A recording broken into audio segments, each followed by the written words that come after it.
Okay, so we're going to talk about reducing risk with put options. And so I just want to set the stage here that we're dealing with a portfolio that's worth $1 million. That portfolio has a beta of 1.56. This information has to be given to you.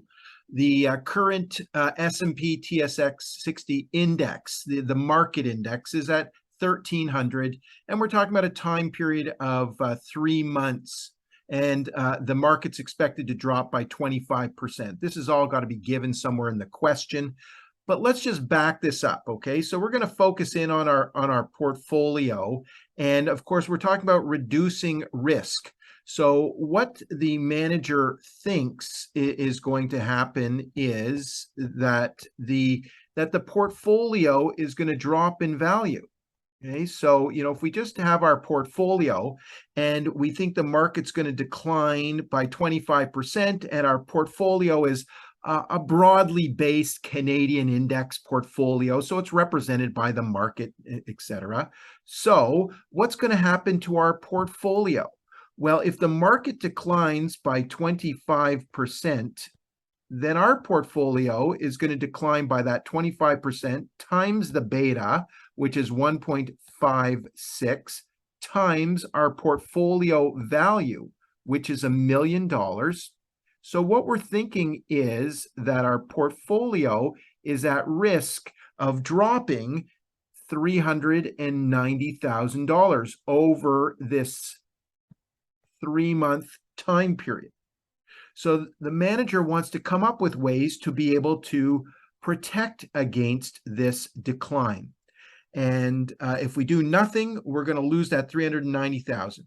Can we use put options to reduce this risk? And the answer to that is, of course we can.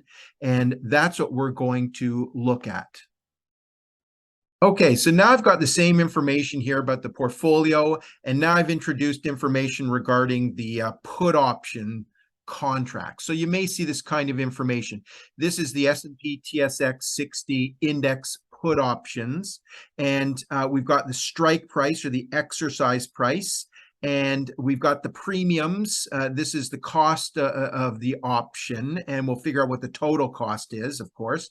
Now, look, if you're some kind of, you've really got an in-depth background in this, and you're looking at these premiums, and you're going, those wouldn't be real, those wouldn't be correct. Okay, look, you know what you're doing. Okay, you probably have more knowledge than you need than going through this video. So just let's work through the example so that we can go with it. But if you're not at that level and you're not looking at this, then just follow the method right along here.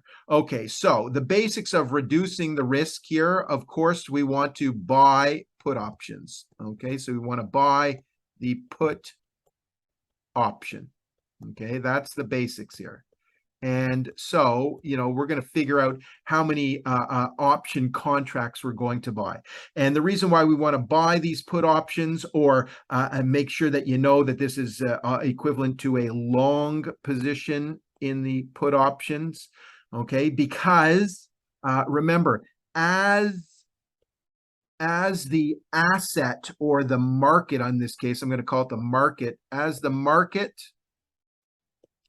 falls, our put option increases in value, the put option contract. And so remember, this market falling was going to translate to our portfolio falling in value. And we've already calculated that. That was a loss of 390,000. So we need to have enough put options over here so that they can at least offset it, go up in value by 390,000. So this way we will offset the loss. I mean, can we do that perfect match? Well, we'll see. I mean, that was going to come down to looking at this information about the option contracts. So this is the basics, okay? So make sure that you have an understanding that in terms of being able to reduce the risk, you want to buy put options, okay? You want a long position in those put options. And as your portfolio falls in value, the put option contracts that you own will offset that loss. So the question then is going to become, how many put options do we need? And that's what we're going to figure out, and that's what we're going to work from here. Okay, so I just want to say, if you're enjoying this video and you feel that it's of value and you like where we're going with this, then what I want to do is invite you to go to courses.examsuccess.ca. This is where you can enroll in my study resources, and you'll be able to get great tips like this that are going to walk you through these kind of exercises so that you can have a solid understanding and know exactly what you're looking at when you get on the exam, remove that confusion, and help you earn these designations.